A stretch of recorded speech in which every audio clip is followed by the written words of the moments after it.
guest has way more answers than questions. Please welcome to the show, Rebecca Walser, president of Walser Wealth Management. Rebecca, thanks for being on. Thanks for having me. I'm not quite sure this is a Tiananmen Square moment. I mean, maybe it builds up to that, but it's definitely going to send some ripples through the world because, like I said, China is the world's factory and all the supply chains run through it. What say you?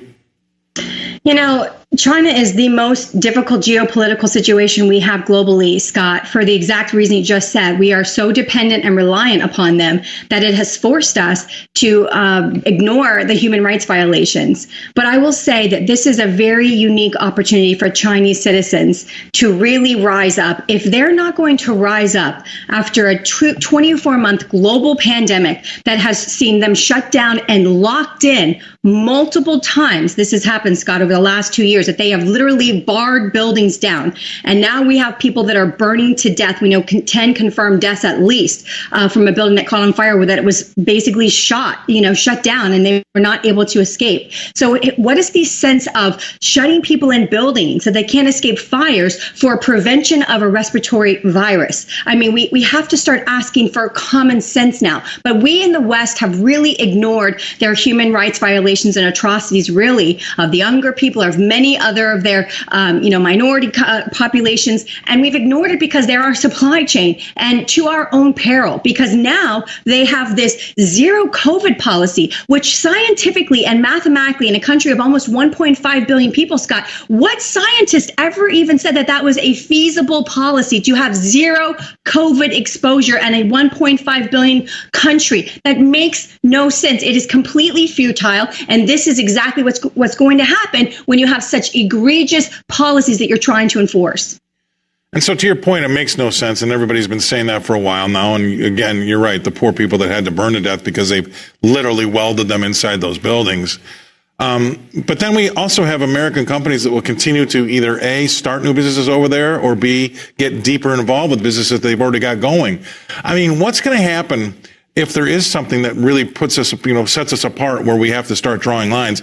I mean, we didn't have this much cooperation between two countries in other conflicts that we've had.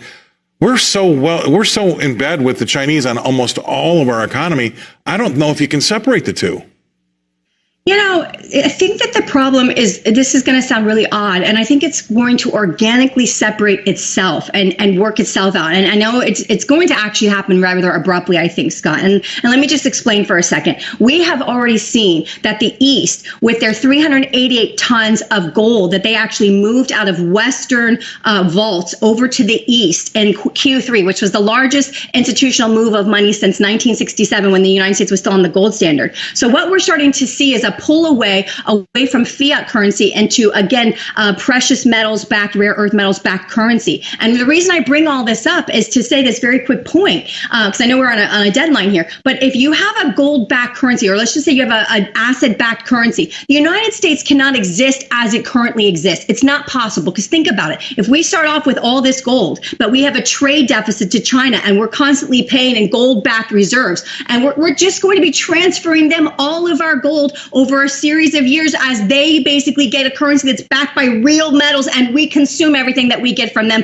And so we have nothing left. So that system is not going to win. And so as the world moves, and even though we're trying to do CBDCs and all that's trying to be instituted, we know that's a fight, right? We're really moving more towards multipolarity and asset-backed currency. And the United States will have to become domesticated again internally on what we can produce on our shores, because we will lose that when we have asset-backed currencies again. So I think there is coming a natural separation from China for this very specific reason. And the United States is going to have to domestically be able to produce again, right? Because we will never be in this position again, where we're this reliant on a country that is this far away and that is obviously a communistic country. I totally agree with you, and I absolutely see where you're going with it. But somehow this country has turned the word nationalist, or bringing things home, as a bad thing, right? Being patriotic is a bad thing.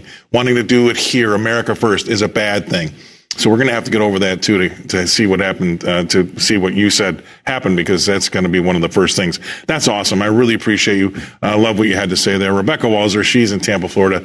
Thank you very much for being on the show here today, kicking off a great Monday. All right, when looking at the markets, I've got my go-tos. Will you hear me